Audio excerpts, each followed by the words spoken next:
Hola, ¿cómo están? Buenos días. Bienvenidos y bienvenidas a La Voz del Decano, programa producido por el Consejo Regional de Decanos de Ancash Costa. Hoy tenemos la oportunidad de poder entrevistar al decano del Colegio de Arquitectos Costa Ancash, arquitecto Jaime Minaya Jaque, con quien vamos a conversar un tema importante, yo creo necesario, el crecimiento desordenado que está pasando en la región, en las provincias, en los diferentes distritos. Un tema que tenemos que abordar y tenemos que plantear alternativas de solución. Arquitecto Jaime, ¿cómo está usted? Buenos días. ¿Qué tal? Buenos días. Sí, pues en definitiva, creo prudente de repente hablar cómo estamos a nivel de planificación, ¿no? A nivel regional, provincial y ciudades, ¿no? Si bien es cierto, estamos creciendo en los pueblos, por ejemplo, empecemos hablando de los distritos, de las provincias. Nuevo Chimbote ha crecido tremendamente, creo que es el distrito más grande que tenemos en la región, pero ha crecido desordenadamente. ¿Es verdad? Nuevo Chimbote y Chimbote juntos son más grandes de la región, ¿no? Pero efectivamente, no solamente Nuevo Chimbote con Chimbote juntos, sino todas las ciudades tienen un crecimiento espontáneo, desordenado. Pasa en la costa y pasa en la sierra. Por supuesto, de repente nuestra ciudad capital, que es Huaraz, tiene un resultado de todos estos años, desde mi punto de vista, una imagen urbana totalmente negativa, nefasta, desordenada, a nivel de atractivo como ciudad no lo es. No, no hay una atracción favorable como ciudad en nuestra capital, ¿no? Si bien es cierto, Huaraz apunta por temas turísticos que están fuera de la ciudad, pero no dentro. Entonces, eso es una evidencia a nivel de toda la región, ¿no? Que todas las ciudades, el crecimiento en los últimos de repente 2 décadas principalmente, se manifiesta como un resultado de un crecimiento totalmente desordenado, ¿no? En donde la población ha hecho uso de su fuerza popular, por decirlo así, frente a unas autoridades que no tienen el control urbano de la ciudad, que no tienen el principio de autoridad, y pues esos son los resultados. Hemos visto crecer a Nuevo Chimbote con invasiones, toma de tierras en forma ilegal. Chimbote pasa lo mismo. Está sucediendo en las zonas rurales, en las diferentes provincias. ¿Es cierto esto? Por supuesto, o sea, la ciudad en general, hoy en día, está creciendo más por, por invasión que por planificación. La gente se asienta en donde ellos desean, frente a una autoridad que dice, bueno, está en mi territorio, pero es terreno de Chinecas, es del gobierno regional, va al gobierno regional, dice, bueno, vamos a hacer, o sea, están en ese trance, por decirlo así, en donde la población hace lo que quiere. No solamente es en terrenos donde de repente pertenecen a estos grandes proyectos, sino también en zonas de alto riesgo. ¿Qué hay de fondo? Hay un cálculo político, muchas veces las autoridades, hablo de los alcaldes porque son las que dan los vistos buenos, finalmente hacen cálculo político dando lotes o a veces dándole la posibilidad que invadan terrenos y después darle agua, darle luz, cuando eso no debería crecer de esa manera. Primero se debería planificar la ciudad. ¿Crees que hay un interés ahí? Probablemente, no puedo asegurar nada, pero en realidad es que la población se aprovecha, creo yo. La población se aprovecha por dos cosas. Principalmente porque podríamos decir que hay un buen grupo donde sí hay necesidad de vivienda. De hecho que sí, es innegable. Pero hay un grupo que no, ¿no? Hay un grupo que no. Ustedes han visto y todos los que hacen los cálculos, los reconteos, por decirlo así, o las visitas improvisadas en la madrugada, la misma municipalidad dice de todo este sector invadido, el 30% nada más está ocupado, el resto no es especulación neta. Entonces, pero hay un detalle ahí, ¿no? La invasión se sigue permitiendo porque también hay vacíos legales, por decirlo así. No hay una claridad normativa para ver quién desaloja inmediatamente. Sobre todo preocupa esa población que está emplazada en zonas de alto riesgo.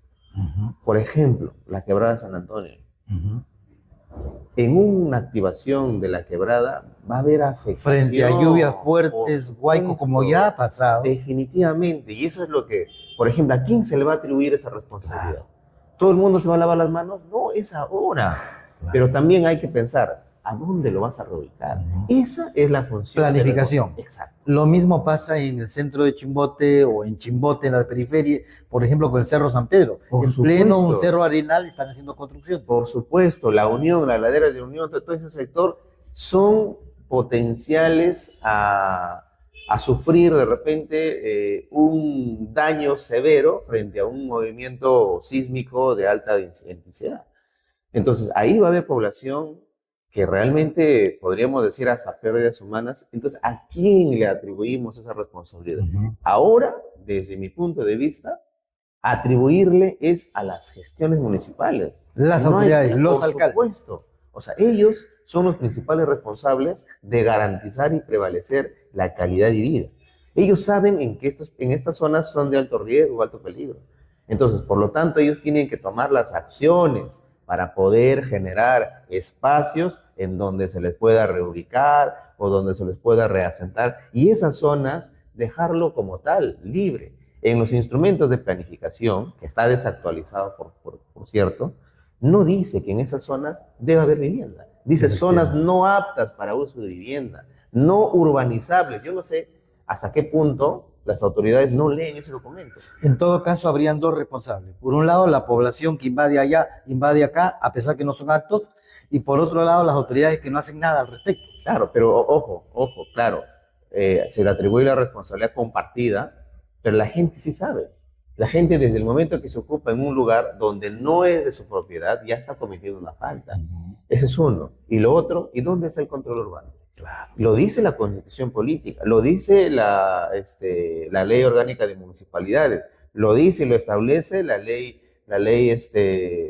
DUS, ¿no? La 31313. Está establecido en que las municipalidades deben ejercer el control urbano de sus ciudades mediante los instrumentos de planificación. A esto se sumaría, usted ha hablado de posibles huaicos, lluvias torrenciales y que generan desastres. ¿Qué pasaría si hay un terremoto de alta intensidad, de 8 o 9 grados, como ya se está previendo? ¿Qué pasaría en Chimbote? Según la información que tenemos, hay construcciones que datan de hace 50 años. Mire, ahí hay dos aspectos muy interesantes, ¿no? Que ya viene un poco a tallar lo que es la autoconstrucción, ¿no? Y el otro elemento que preocupa es que hay muchas construcciones de hace 40, 50 años que al momento del terremoto han quedado en pie.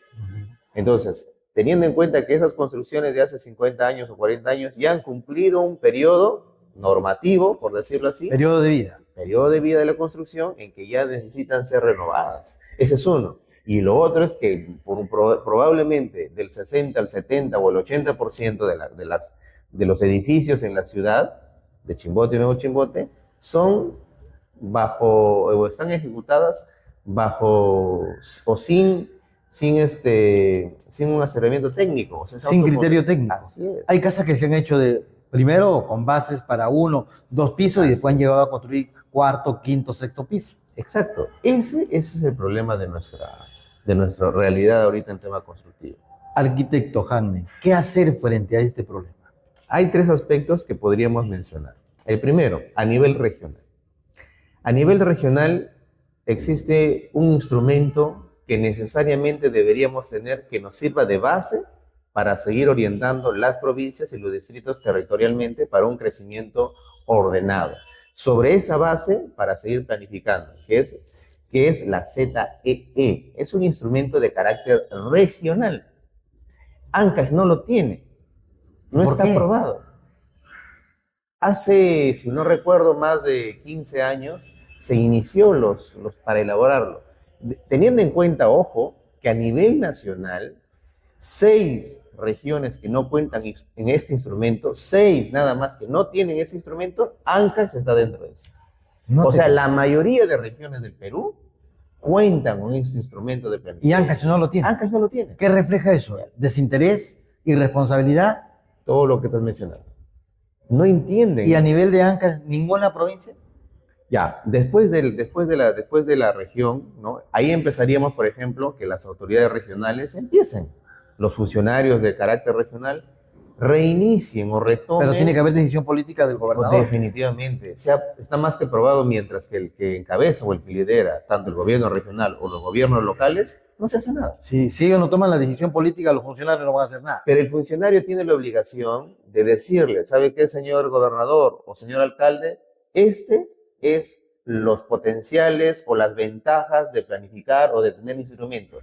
El funcionario tiene esa función de decirle a los líderes para qué sirve tal cosa, para convencerlo de alguna manera. Eso que con toda la predisposición los líderes deberían tomarlo lo mejor posible y recién ellos decir, ah, bueno, tiene razón, que se haga, que se priorice. A nivel provincial, 20 provincias conforman la región. Claro. Okay. Solo 6 tienen planificación. Solamente 6 provincias. Solamente 6. La provincia del Santa. La provincia del Santa, la provincia de Casma, Guarmey, Huaraz, Yungay y Sihuas. El resto no la tiene. El resto no tiene O planificación. sea, estamos felices en la provincia del Santa, entonces tenemos un plan. Claro, tenemos un plan, pero no lo estamos usando. ¿Por No qué? se aplica el instrumento que se llama plan de acontecimiento. ¿Está actualizado? Tampoco está actualizado. ¿Por qué? Porque no hay interés, pues. Es más, ni siquiera, para que un poco quede claro, ni siquiera estos instrumentos, al menos en la provincia del Santa, no ha sido promovido directamente por la provincial. No lo ha hecho. Ha sido a raíz del fenómeno del niño costero, ¿no? Con RCC o Reconstrucción con Cambios, que viene desde el mismo Ministerio de Vivienda, ¿no? Construcción y Saneamiento, para planificar el territorio y las ciudades.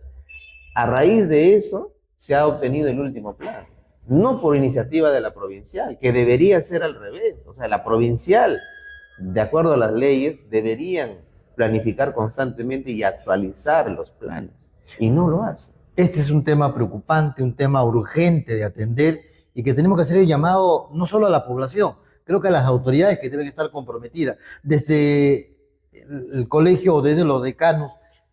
¿Qué proponen ahorita? ¿Cuál sería el llamado que tendríamos que hacer? Mire, lo único que hay que hacer acá, ojo que no es para inventar la pólvora, lo único que hay que hacer acá, tanto funcionarios principalmente, y alcaldes y gobernador regional, es aplicar o cumplir sus funciones. La ley lo establece. Lo único que tiene que hacer eso. Y lo otro es, de forma transversal, tanto autoridades, funcionarios y población adulta, jóvenes, universitarios, hay que empezar a generar ese principio de planificación, en mostrar a todos los hogares, a toda la población, que los mejores resultados que puede tener a nivel territorial y ciudades es a través de una planificación. Por ejemplo, en una casa todo se planifica. Como padres no planifican, hoy sabes que una vez tú vas a estudiar esto, vamos a hacer lo otro, ya. Hay un principio de planificación, pero en el hogar. Ese principio de planificación debe aplicarse a todo nivel. Ciudades, provincia y región. Eso nos está faltando. Aquí, definitivamente, la atribución principal y de repente también los órganos institucionales en exigir, porque nuestras opiniones no son tan vinculantes como debe ser, pero de opinión técnica sí. Exigir a las autoridades que hagan desarrollo, generen de repente estos instrumentos efectivos para tener mejores resultados a través de la planificación. Eso es lo que tiene que haber. No podemos seguir creciendo como estamos creciendo. Y eso lo estamos diciendo aquí en La Voz del Decano. Muchas gracias, decano Jaime Minaya, por acompañarnos. ¿Algún mensaje final, por favor? En definitiva, necesitamos enfrentar nuevos retos en la planificación, en la informalidad urbana, ¿no? Y sobre todo en el tema de la informalidad por temas de autoconstrucción. No solamente a nivel territorial y a nivel de ciudades debemos estar ordenados, sino también hay que generar una conciencia de un principio de formalidad, ¿no? Para un poco reducir esa brecha que tenemos en respecto al alto número de autoconstrucción de edificios dentro de la ciudad. Creo que eso va a reducir los riesgos y de alguna forma, por decirlo, podría mitigar en parte las afectaciones frente a terremotos o un sismo de mayor intensidad, pues, ¿no? Muchas gracias por escucharnos. Será hasta la próxima en La Voz del Decano.